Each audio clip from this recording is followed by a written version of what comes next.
In 1980, after moving to Austin, Texas, I found myself driving school buses.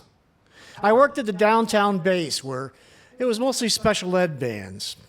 I was one of a dozen lead drivers. We trained new drivers and took people's routes when they called in sick for work.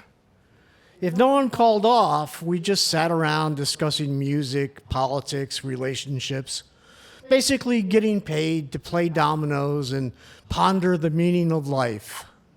It was not a bad job, except you had to get up at 5 in the morning. One afternoon, the South Base called our base needing extra drivers. So we hopped in a van and drove out to Oak Hill, where we were assigned big bus routes. Now, by the time I got in my bus with the printed route sheet full of directions, I was running late. Then I saw it. The bus was only half full of gas. Now, one of the rules was that always top off the gas tank when you were finished with your shift. Now, it was a hassle waiting for, to get gas at the end of the day, and many of the drivers at the South Base were part-time, and they had their own children and families to attend to. But if your school bus ran out of gas, you got fired. So I figured a half tank was good for most routes. I hauled ass to the first school, and when I got back to the base, I thought I'd teach the regular driver a lesson. So I just filled the tank halfway. We'll see how she likes it. The next morning, of course, the South Base called again. I got the same route. So I figured a half tank was good for most routes. And I enthusiastically left on the route, confidently left on the route with the half tank that I had left myself. All right, I know. So the last drop-off was at Bedichek Middle School. I had a busload of junior high students, about 60.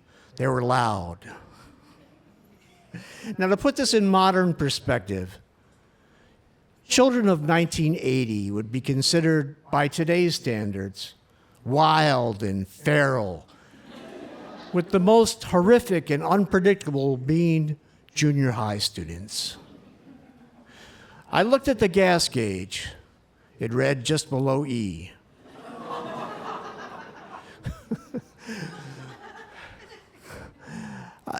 As we went up an incline, my worst fear began. The engine cut out. I shifted to neutral and restarted it. It cut out again. The kids were being 1980s kids, all wild and feral, so they didn't notice what I was doing. We reached the crest of a hill. At the bottom of the hill was the turn into Bedichek Middle School. We were coasting. The children, for now, didn't realize what was going on. Then I noticed, across from the turn towards Bedichek, on the left, at the bottom of the hill, was a gas station. If I could just coast into the gas station, I'd solve the problem and not get fired. It was a long hill. The bus had momentum. There was no oncoming traffic. Sure enough, we rolled into the gas station.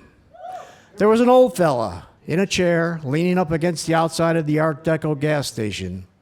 He jumped up like a character actor from an old Western as we pulled into the gas station. The kids quieted down as we stopped. I got up and made an unexpected announcement. We're going to get some gas. I took off my baseball cap.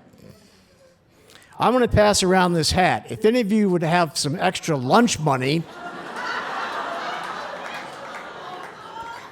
their mouths dropped open in shock. I waited a second. Just kidding. They burst into laughter. I had the old fella put in enough gas to get to Bedichek and back to the South Base. about $5 worth. Remember, it was 1980. Gas was only about $1 a gallon. When I got back to the base, I enthusiastically topped off the tank while keeping my mouth shut about the regular driver. Now that old gas station is long gone. School buses have GPS, cameras, internet. Kids have helicopter parents. But I wonder, how many of those kids now productively wild and feral and grown up as adults, how many of them remember that strange, humorous incident just 45 years ago?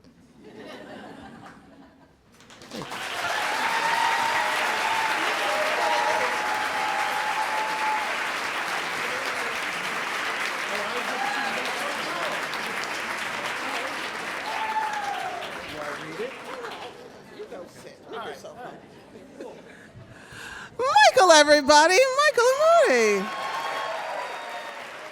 I love that for all of us.